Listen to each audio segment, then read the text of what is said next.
Chapter 1, I believe in God the Father, paragraph 198.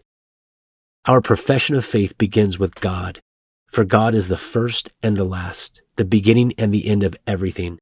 The credo begins with God the Father, for the Father is the first divine person of the most holy Trinity. Our creed begins with the creation of heaven and earth, for creation is the beginning and the foundation of all God's works. I believe in God, paragraph 199.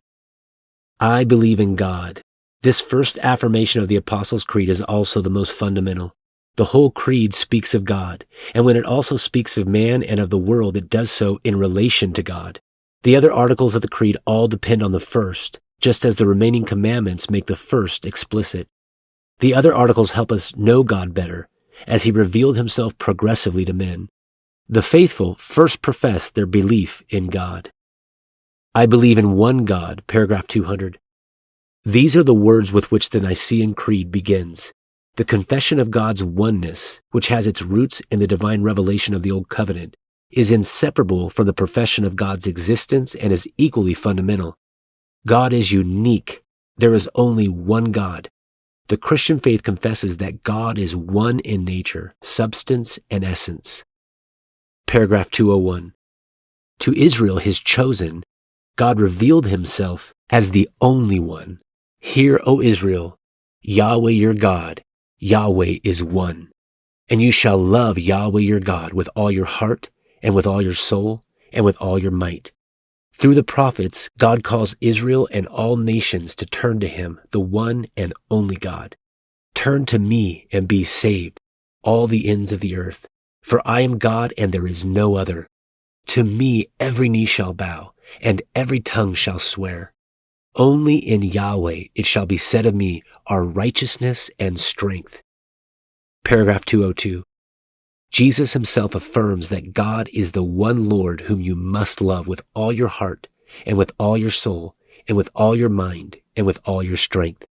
At the same time, Jesus gives us to understand that he himself is Yahweh. He is the Lord. To confess that Jesus is Lord is distinctive of Christian faith.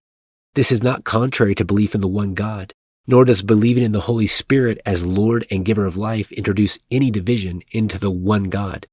We firmly believe and confess without reservation that there is only one true God, eternal, infinite, and unchangeable, incomprehensible, almighty, and ineffable.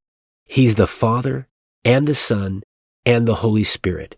Three persons indeed, but one essence, substance or nature entirely simple. God reveals his name, paragraph 203. God revealed himself to his people Israel by making his name known to them. A name expresses a person's essence and identity and the meaning of this person's life. God has a name. He is not an anonymous force. To disclose one's name is to make oneself known to others. In a way, it is to hand oneself over by becoming accessible, capable of being known more intimately and addressed personally. Paragraph 204. God revealed himself progressively and under different names to his people, but the revelation that proved to be the fundamental one for both the Old and the New Covenants was the revelation of the divine name to Moses in the theophany of the burning bush, on the threshold of the Exodus and the covenant on Sinai. This is the name Yahweh.